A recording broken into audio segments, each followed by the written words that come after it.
basically, we'll start identifying. She's the one who has the little house, but Oh, no, we're a team. That's why I waited. I was waiting until I talked to you guys, and I'll just make that case to use it for guys. We all work together. That's it. let me read it out. Okay, okay. Yeah, Wilson's. I know, man, I don't know the back chairs. Where you get going. Yeah, yeah. Yeah, I'll tell Yeah, if there's any other. Well, you know what, everyone's been like all, That's right.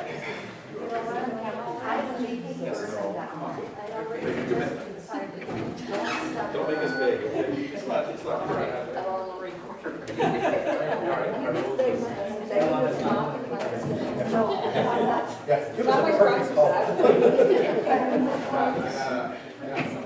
without any doubt.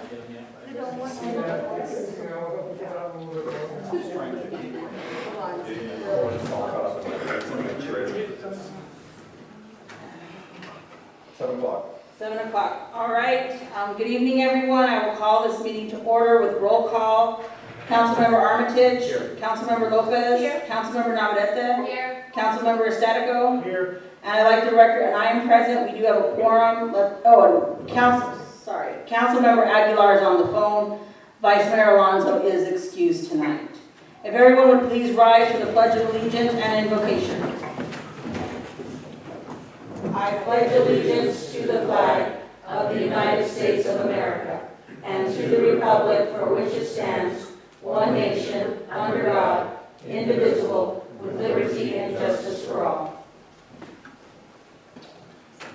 In Psalms 91, verses 9 and 10, we read these words: "If the Lord is your refuge, no evil will come near your dwelling." Father God, we just thank you for being our protection. All that we can do is to trust in you and your promises. We ask that you would strengthen our faith so that we don't falter and fail to trust in your love and your grace. In the holy name of Jesus we pray. Amen. Amen. We do not have any special presentations at this time, but I will do my updates. As many of you may have already heard online, Council, I know you've all been notified by a phone call that this afternoon I issued an emergency declaration number 2020-01, declaration of the Mayor of the Town of Superior, Arizona, declaring a town state of emergency. This is in light of the recent situations with the COVID-19 situation, and this does mean that there will be a full cancellation of the Apache League Mining Festival and any other events that happen on town property with an attendance of more than 100 people. We do not have any jurisdiction over people that host events on private property, and this does not affect our faith-based community. Applaud our staff, from all of our public safety response people, librarians, senior center directors. There's a lot of things we have to do to take on sincere protective measures for our community. This decision came with a lot of great thought and a team decision here, and one of those reasons is the data behind our police and public safety responders. Should someone in our community become infected and our first responders treat them or assist in a transport to a local hospital, those first responders will then be having to go into quarantine. We are not fortunate enough to have enough backup in our EMS situation, in our EMS staff, in order to recover from that. And this could have grave effects on our community because we do not have enough depth to our staff. This is a precautionary. If you're not feeling well, please stay home. But if you're feeling fine, continue to go out, support our local businesses. We're not trying to panic. We lead from a place that an ounce of prevention is worth a pound of cure. And we're trying to be proactive with our governor and the president.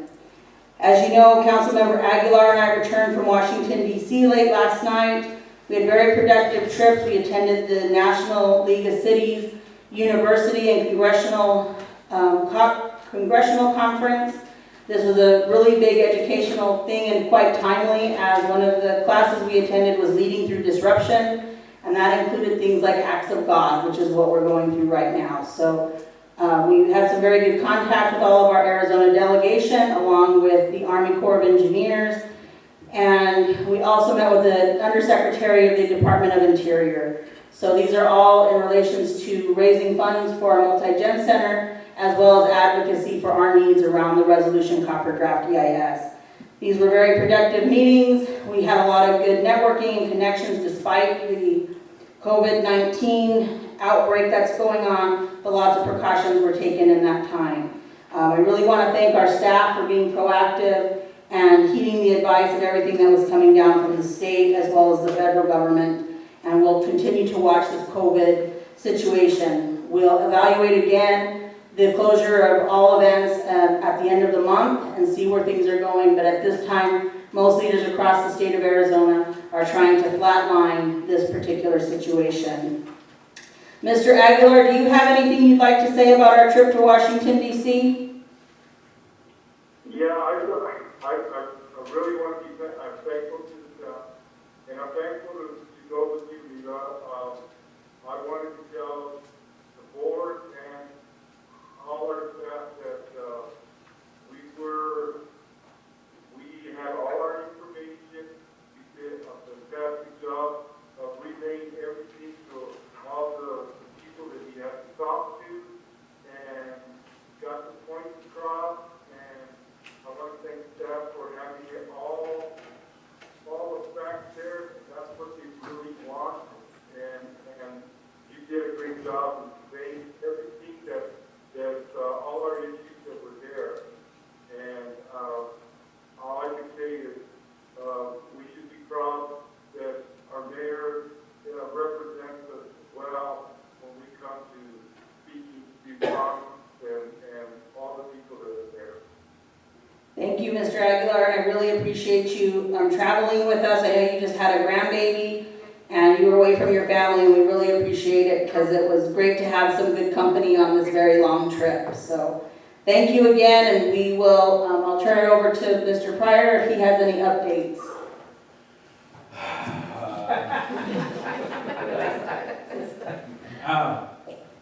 We are progressing with the Vestige Park at a vigorous clip. Hopefully that will be done. It has to be done by the end of the month. One of the things, we had some money left over, so we're getting some concrete game tables for the park, and we are getting a shade structure to go over the new playground at the swimming pool park. So it's going to have a 40 by 30 shade structure. It'll take a little while for it to come in, but we've already paid for it. There's a million other things happening, but we've had some discussions about the water with resolution, and there have been some changes to the ADEQ rules, as I sent an email today to the council, that our creek may no longer be a jurisdictional waterway. So the discussions we've had trying to get our bridge built may be easier because the bridge on Panther Drive will no longer require a 404 permit. So it may be much easier to get it funded because generally the legislature, before they fund these, want to make sure that all the permits are lined up. And the biggest obstacle for that is always the 404 permit. And there's a million other things, and I will try to remember them all and send you all emails. Thank you, Mr. Pryor. I know it's been a very busy day today. Going to move on to the consent agenda, and we're going to need approval for the approval of minutes of regular council meeting on February 13th, 2020. Approval of State Department of Liquor Licenses and Control application for extension of premises patio permit for Buckboard Restaurant, aka Buckboard Cafe, City Cafe, located at 1111 West Highway 60, Superior, Arizona 85173. A retroactive approval of Town of Superior alcohol permit for Sue Anderson for a reception at the Magma Club on February 21st, 2020 from 11 a.m. to 9 p.m. Approval of Town of Superior alcohol permit for Tiffany Denogene for a birthday party at the Magma Club on March 14th, 2020 from 2 p.m. to 12 midnight. Approval of the Town of Superior alcohol permit for Trevor Babino for a wedding at the Magma Club on November 7th, 2020 from 2 p.m. to 12 a.m. Approval of the Town of Superior alcohol permit for Oga Lopez Social Club at the US 60 Park Horseshoe area on March 21st, 2020 from 10 a.m. to 10 p.m. This is for a fundraiser for Ramon Benojin. Approval of an employment contract with the Student Leadership Council Advisor Valerie Garcia Benojin. Discussion possible approval of contract renewal for the town manager Todd Pryor. Approval of agreement between Sourcewell, formerly known as National Joint Powers Alliance, and the town of Superior. Sourcewell is a public entity whose creation was authorized by MIN Stat 123A.21, has followed procurement procedures for products and services offered by this agreement in accordance with MIN.Stat 471.345. Sourcewell is permitted to engage in cooperative purchasing pursuant to MIN-Stat 123Z.21 and our department reports. Council, is there anything, you have questions, or do we have a motion to approve? There's a motion to approve by Councilmember Estatico. Is there a second? Second. Second by Councilmember Navarrete. All in favor? Aye. Any opposed?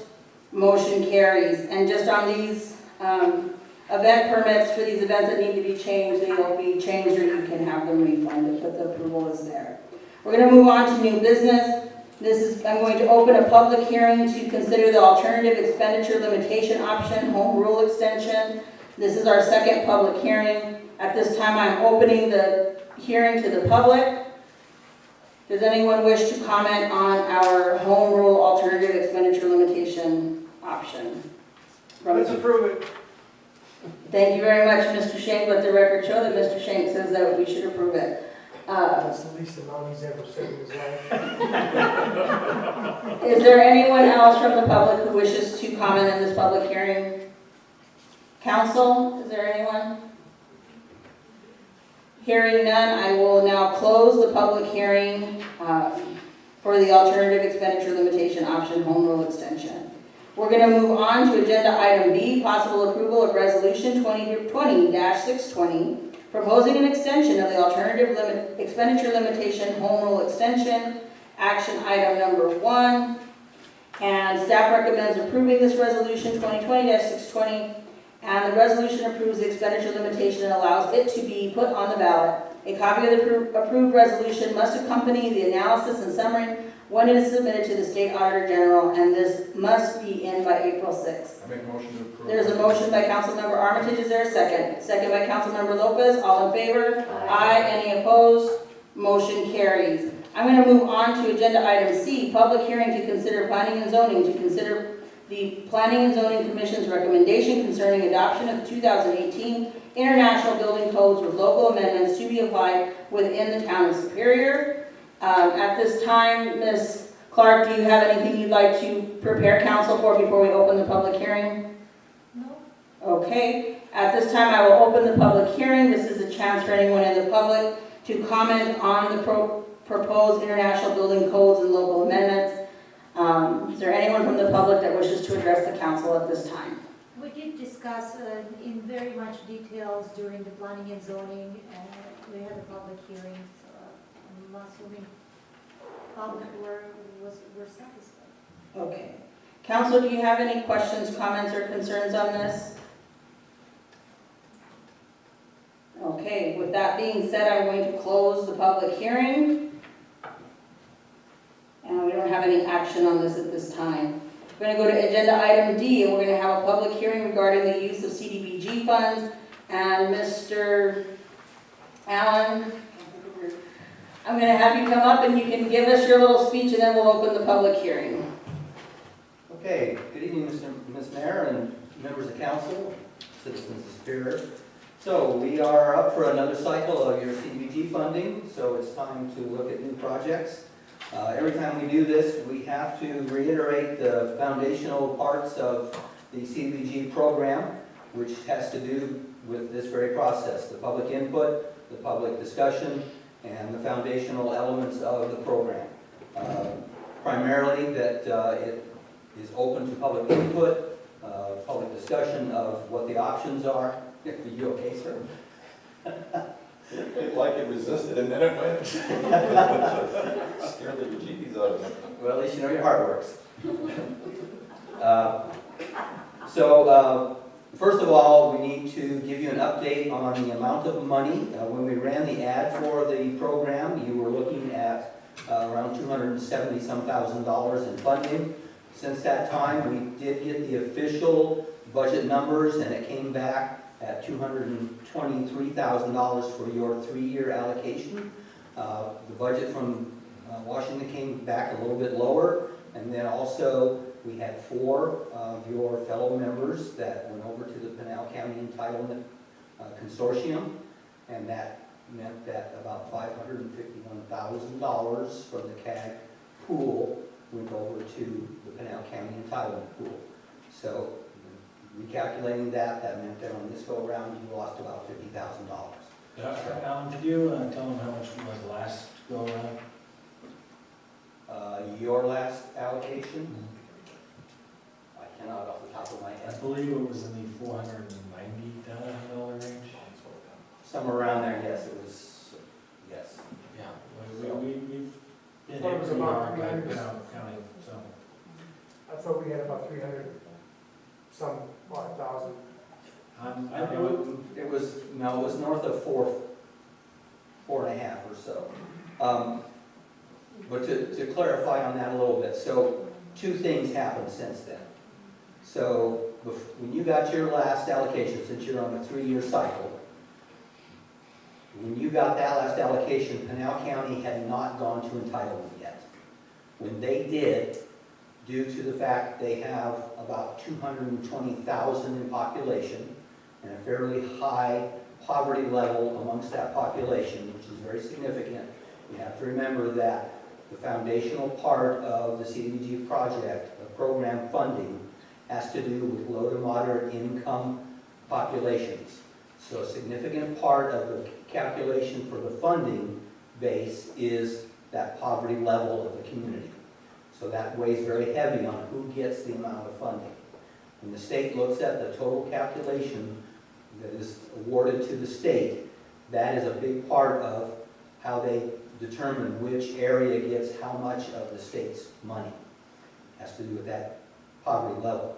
So taking that very large part of our regional population and a heavy poverty segment as well, when we had $2.6 million the previous year, $1.3 million went to Pinal County, just as a single entity. That's without any community within Pinal County being added to that. The county alone took $1.3 million. That was the first cycle that you were not in. Now, in the second cycle that you were coming into now, 4 communities joined that pool. That took another, because of the population and the poverty levels, took another 551,000 plus into that pool. So that's 2 hits. So now we went from 2 years ago, 2.6 million in our pool to 0.8. This cycle we get 800,000 plus. Now it is divided amongst only 11 communities instead of 15, but still very significant. The remaining members are primarily Gila and a few of you still in Pinal. Small communities by total population, pretty heavy on poverty levels, but still our numbers are much smaller. So a double hit. So that's how we got to this level. Okay. Now generally when we're at this point, we're still waiting for those final numbers to come out. How they came out quite a bit early. Usually it's May before we get these final numbers, and at this point we're still running on last year's numbers. But this year, this will not change between now and your next hearing like it generally does. Your regional allocation is non-competitive. All we have to do for you to get this money is write an appropriate project, cross the T's and dot the I's, and you get your money. There's a whole other program called State Special Projects. That is statewide competitive. That one, I have seen a simple signature difference between someone making an allocation and not getting an allocation. They get 12 or 18 applications a year. They might grant 6 or 8. That one you have not applied for in some time. Matter of fact, I haven't seen one in our region. There's a couple. Coolidge sometimes gets it. AJ's gotten a few, but generally not very many in our region get that particular one. and not too many of us have applied for it. Very competitive. But it is an option to keep in mind. That one can be up to $300,000 per application, and that's still, those numbers are still there. What was the number you said we had? 200? This time it's 223,627. Okay, that's your gross allocation. Whatever project you choose has to meet one of three benchmarks to be considered a valid project. One is to benefit low to moderate income persons in the area. The other is to alleviate slum or blight in the community. The last is address an urgent need. Generally, that's an emergency situation like the failure of a system.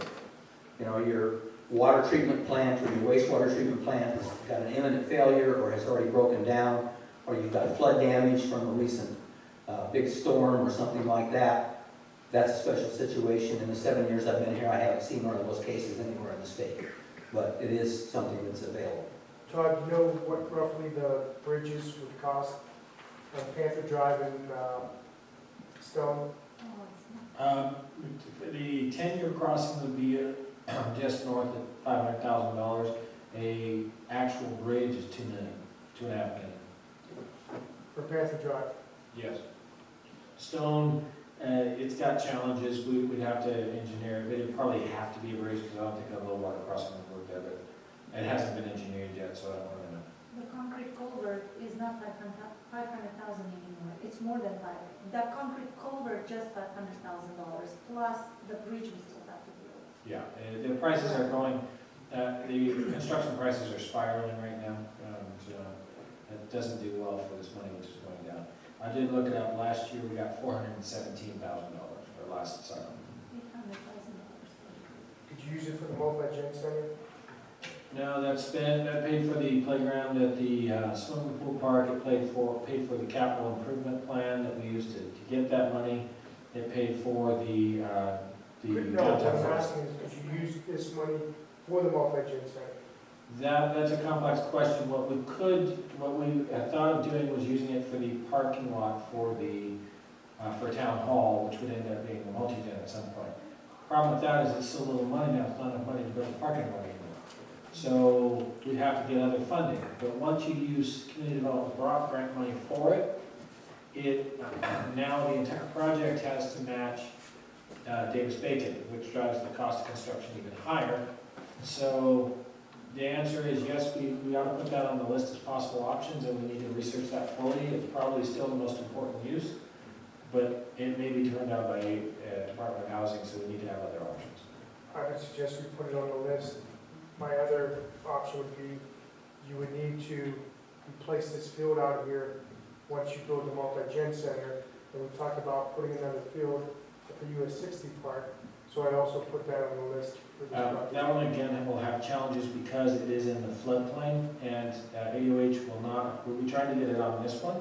They would not approve it because they won't pay for anything in the floodplain. Okay, so we have to be careful with that terminology. It's not just the floodplain, it's the floodway, which automatically means if you have runoff, it has water. There are different floodplain designations, 100-year, 500-year, et cetera. In those areas, we can use CDBG money, but a floodway is absolutely no. They don't care what it is, they don't care what it's for, they don't care if it runs, if it gets washed away, they will not spend money in a floodway. So in that particular corridor there, and that down there is kind of an odd situation, it kind of goes from floodway to nothing. We can't spend it in that particular area. We tried to push it on this one, and they don't go. So we're getting into a lot of little sticky scenarios. So at this time, council, do you have any questions on the technicalities of Mr. Urban's presentation to us? I do have a couple items I have to mention before we go on. Go ahead. One is that we have to let the public know that there is a grievance procedure. And what that means simply is that anyone that questions the procedure, the decisions that you might make, the choices that you might make, can come to town hall, they can talk to Mr. Pryor, they can register a complaint or ask questions. If they question the choice that you've made or something that has happened within the project, they can lodge a complaint with the town. It will be recorded and a record kept of that, and it's a simple procedure. The other is that in any project that might displace somebody during the project, that activity would be available for them to seek address of that. If they were temporarily displaced, that they would have a way to get back into a home or a business. If it's permanent, that some resolution of their displacement would be available for them to seek a resolution of that issue, and that we would look into that as a solution for them. The other is that all the projects that are mentioned tonight are the only ones that you can consider at the second hearing to select from. Between this hearing and the next one, you cannot add projects. So the list you create tonight is the only items that you have to choose from at the next hearing. Now you can have whatever discussion you wish, and you may take suggestions from the public. I will open this to the public first. Is there anyone from the public who wishes to comment or share how they feel the council should, or projects you'd like to add? We have a lot of staff here. Any projects you'd like to see added to the list? Yes, Mr. Shinn. I'd just say that over the past year, 2 years, the council has done a great job with these funds. I think the projects that are underway are great, and I have a lot of faith in the council going forward. Thank you very much. A couple suggested items, because we do have to put some options on here, because ADOH shoots down option 1, we need option 2 and option 3.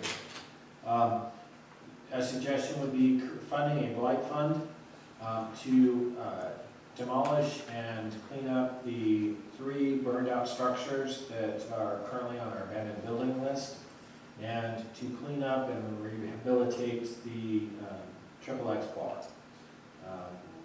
So those would be blight projects that would take pretty much all this funding. We did not, the way those processes work, we can't get the money back, I believe, from community development block grant money, so we couldn't put liens and get the money back. We just have to spend the money to clean it up. So we can I use have to that check on money, that, but I think you're right. even though we don't own the buildings? We'd have to do abatement to get right of entry, but when we do, but once we do them, we can't file a lien to get the money back. It is our town's responsibility to clean up those buildings, if the owners will not take care of it. Todd, Yes, sir. if the town cleans up XXX, do they own it? In that case, we could conceivably own it, because the property owners are offering to give us the property for free if we pay off the back taxes and clean it up. That project itself is $150,000. Demoing the other 3 is, they're about $30,000 a piece. So there's your entire budget. It's $240,000. That's already over. Isn't it just to clean up the asbestos on East or Ray Street, the small building shed structure is $35,000. Right. So each one's somewhere. I've gotten 2 quotes on different ones. One was $28,000. One was $33,000 to do the demo on these buildings. We're talking the house on Terrace, the house, the old tortilla factory, Spray Street. and the one on Spray Street. Spray Street? Yes, I think Spray. All right. Well, there's 3 buildings there's like 4 buildings left on the abandoned building list. One we're not going to be able to get title on. And so it's kind of pointless to take on. It's the Terrace house with 2 buildings on it. It's got $1 million lien out of the Attorney General, the Federal Attorney General, whatever office out of Tucson for financial crimes. The others 3 we can probably clear the liens on. We could probably foreclose on them, but I don't know that we'll be able to under this process. What we could do is get them cleaned up. Are we still in the public hearing? Yes, we're in the public hearing. Another suggestion, since we have to have more ideas, and that was the reason I started yammering, I apologize, was street projects, either curb and gutter, or just a street project from our list. I believe we can do sports fields somewhere if we can find property. I'm trying to rack my brain for the things I told you, Alan, previously. I don't remember. Well, for example, if we put, obviously we still need to replace that filter gutter, so where we put it. So to put this on the list, we don't actually have to have a location yet? I don't know, that's quite. That would be correct. As a matter of fact, I was going to mention, like on your blight scenarios, I would not get down to street addresses at this point. I would put on there that you're going to do the blight remediation and or clearing on sites to be determined by a priority of your planning and zoning committee or the town's code or something of that nature. I wouldn't get real specific about a street address. That way, if you get into the final prioritization, when you're getting down to the actual project, and one of those falls out because of something you didn't anticipate, you're not stuck. Because one of the things on the CDBG project is that it's all or nothing on the expenditure. You don't want to send money back to ADOH, and you don't want to be caught in a corner where you can't spend it all. Todd, So, do we still own the old swimming pool property? Yes. We could Put put it it in there. there, watch it. It's not quite big enough to have to be regraded, but yeah, yeah, we could put it there. I would put the burn down buildings number one, that's very important.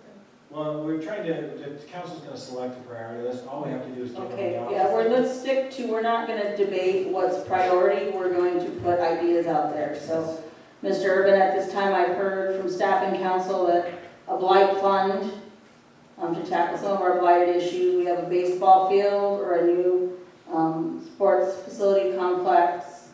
The parking lot still needs to be on this list. The parking lot for the multi-gen center. How about the police station? We talked about, I think we're too far into moving them in to start using that money for that, right? Well, we could, it's just more money than we need to do what it, you talking about moving them back to the old police station? Yes, we'd have to look and see, will it cover modifications to an existing building? It would be less, building. It says community. that one I'm not facilities sure on this. about, but at this point, I would be more inclusive than not. We can always knock things off the list when we come to the second hearing. We can qualify to the public that we considered that one, but because of this, it doesn't qualify as a project. We could, with a little bit a higher budget, we could do things like add a kennel for animal control there, so we could improve our animal control program. There's a lot of ways we could improve that department if they have a little bit more money, so it's definitely one worth considering. How about our need for waypoint or wayfinding signage and the engineering and deployment of a signage program? That one, yeah, that one we could, but one of the challenges we're gonna have, and we have to remember, is that it has to be a single project that takes all the funding.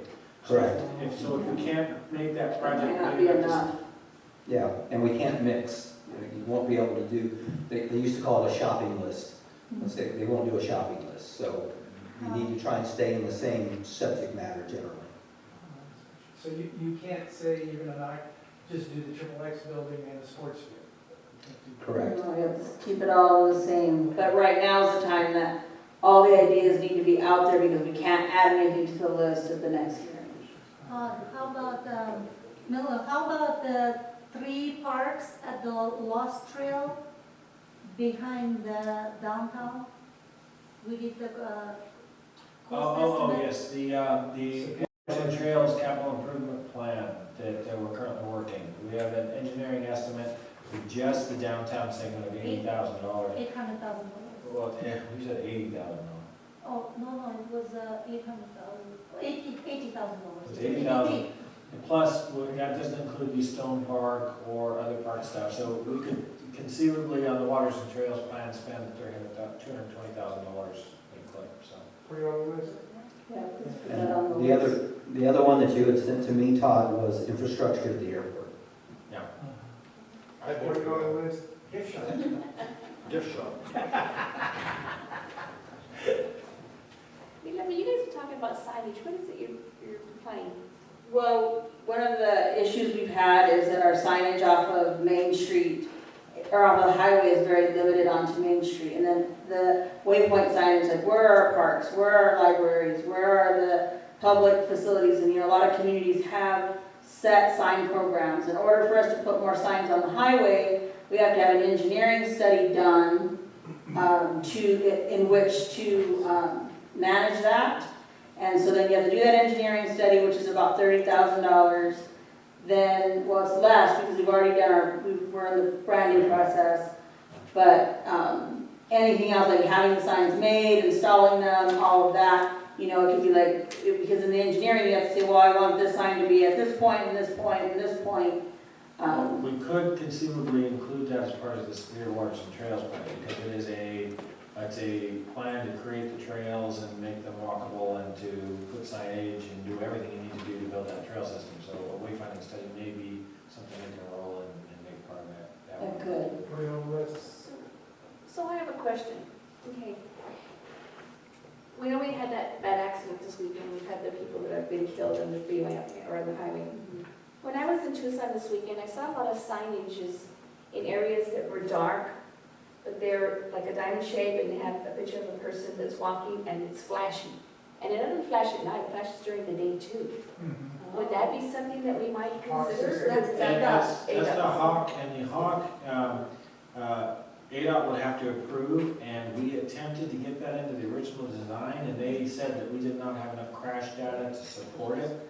I don't know if y'all remember that. The problem with that intersection is we have one fatal accident every 3 or 4 years. But when ADOT pulls the data, they pull a 5-year block. So they only get one of our accidents in any one period. So we never have enough crash data to qualify for these basic safety features. It's a problem with where the data is assembled. I don't know how to fix that. We can I just need their approval or something like that. Yeah, it's an ADOT, but I think we ought to put it on the list anyway, because I think that, you know, there's never harm in putting it on this list right now. Even if Because it's I'm not sure there's other areas that we identified that would be Well, helpful. and I think that's a good idea, and putting it on the list, because it's something we're gonna have to continue to bring forward to ADOT, and if they see that it's at least a priority from council, even if we can't use our CDBG dollars for it, which would probably be highly unlikely because of all the other complexities, it should at least be on the list. How long, Todd, how long was it before, since the completion of the US 60, before we can, as a town, make changes? I believe it was a decade.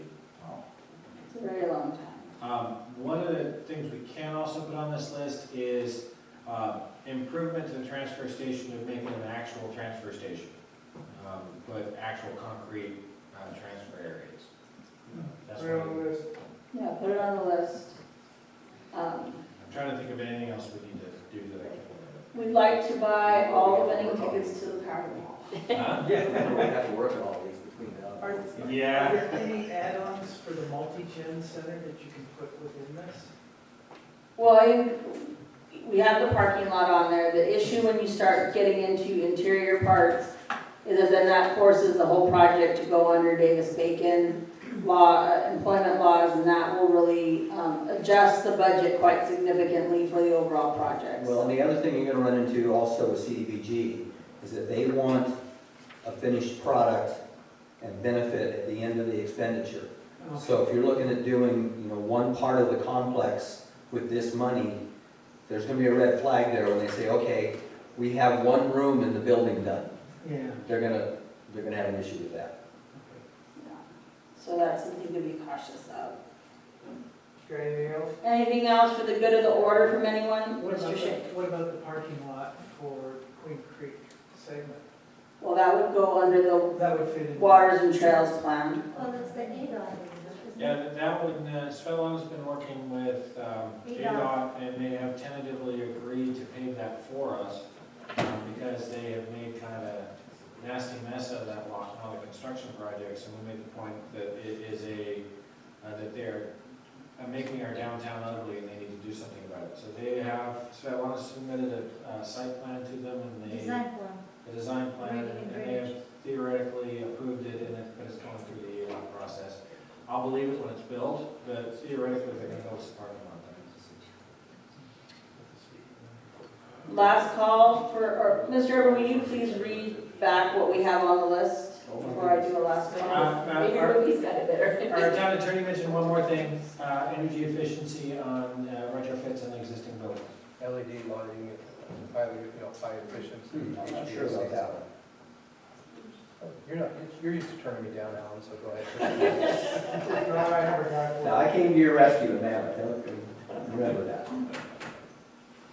So you have your light plan, you have your parking lot for the multi-gen. We have the parks, you did want the parks on there, Baseball field. Baseball field. and baseball fields. Police station remodeling. You did want that? Yes. Okay. Waters and trails, capital improvement plan. Wayfinds and signage.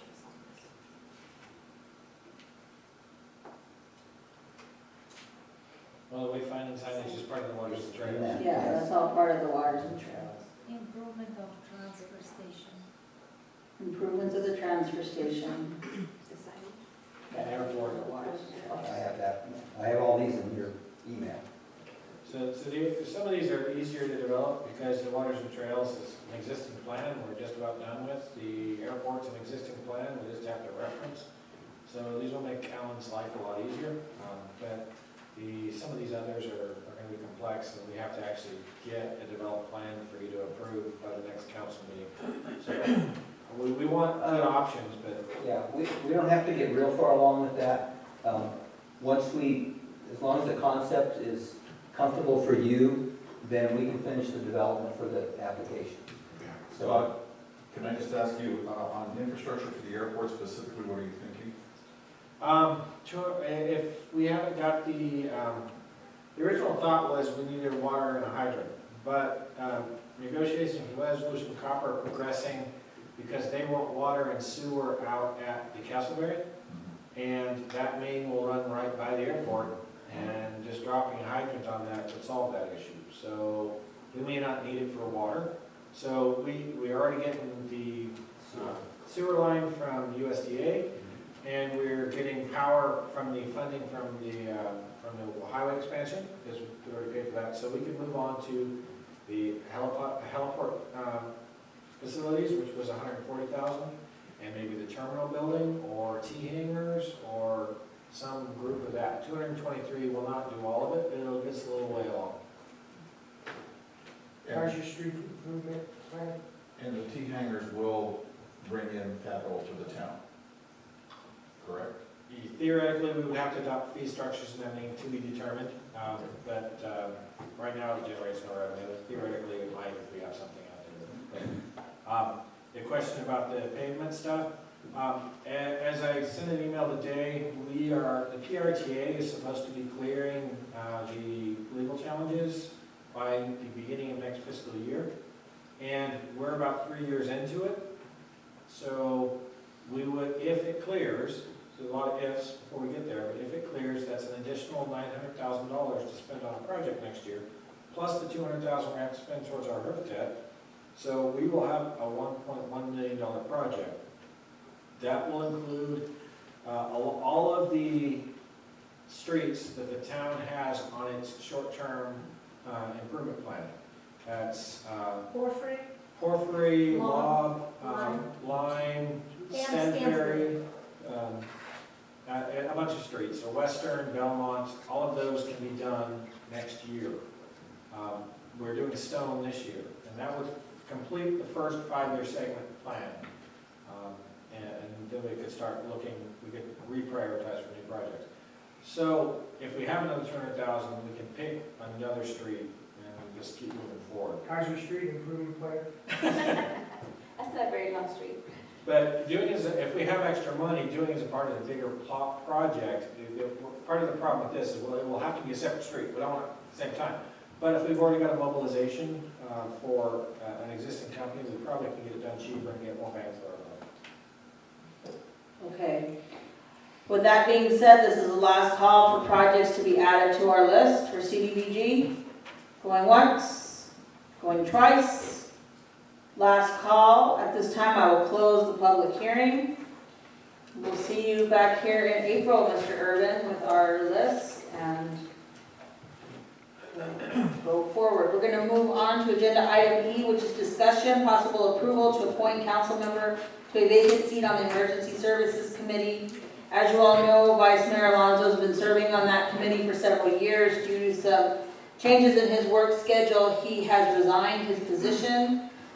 He has made recommendation to appoint Councilmember Statico to that particular committee. Mr. Statico, do you accept that Is there nomination? anybody else that wants to do it? Mr. Statico is asking if anybody else wants to serve on that committee. Mr. Armitage, are you interested? I'm gonna pass this year. Mrs. Navarrete, are you interested? I'll pass as well. Mr. Aguilar, are you interested in serving on that committee? Guys, I got stuff. Two. He is passing to. Mr. Statico, then I'm asking you to please accept the nomination. Yeah. Mr. Statico accepts the nomination. I need a motion and a second to appoint Mr. Statico to the Emergency Services Committee. I so moved. There's a motion by Councilmember Navarrete with a second by Councilmember Lopez. All in favor? Aye. Any opposed? Nay. Let the record show that Mr. Statico has voted nay on his own appointment. Thank you, Mr. Statico, for your service. I hear that these committees are quite educational, and I know our public safety team will be excited to have your leadership there.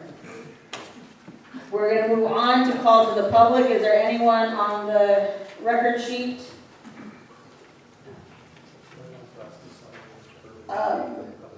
Okay, Debbie Olson, I don't see her still here. I think she just came to talk to Todd. Is there anyone from the public who wishes to address the council at this time during call to the public? Going once, going twice, no one from call to the public. I'm going to move on to a summary of current events. Mr. Aguilar, do you have anything else for summary of current events? Just make sure it's up to date, and you don't know this, stay home and, stay sure. All right. Councilmember Armitage. I have not, thank you. Councilmember Lopez. Just kind of want to remind everybody, today was the actual kickoff of the 2020 census. I don't know if anybody got their information. I did too. They got this nice little ballot. It's real easy to figure out, to fill out too.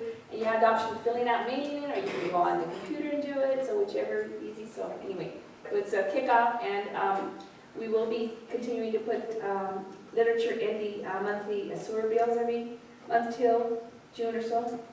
And let me see, there was something else I need to say. Oh, yes, don't forget election is on Tuesday. Voting place over at St. Mary Center, and only Democrats can vote. Councilmember Navarrete. I don't have anything, thank you. All right. Councilmember Statico. I don't have anything. All right.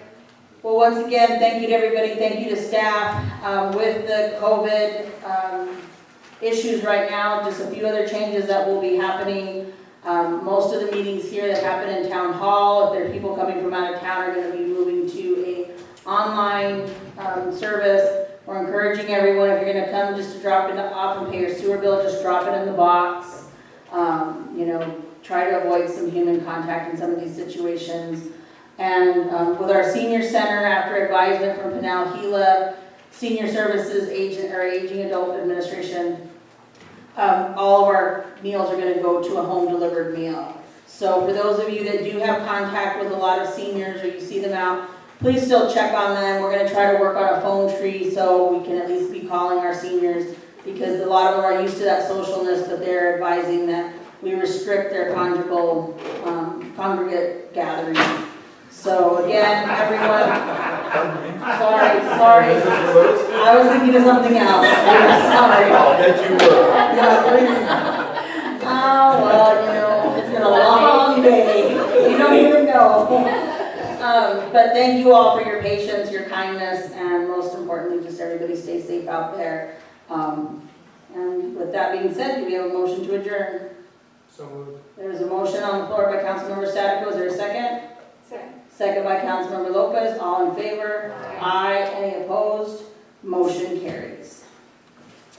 We are adjourned. Superior, the town where the senior center has conjugal intercourse. No, there are no statistics about that, Mr. Shea, so they don't call it active adult living for nothing. Mr. Earl, is that a public sign-in for? Thank you, Gilbert. Yeah, for CDB. You're talking about this, right? AG. Oh, every one of you could please sign the sign-in sheet for the CDBG hearing. That way.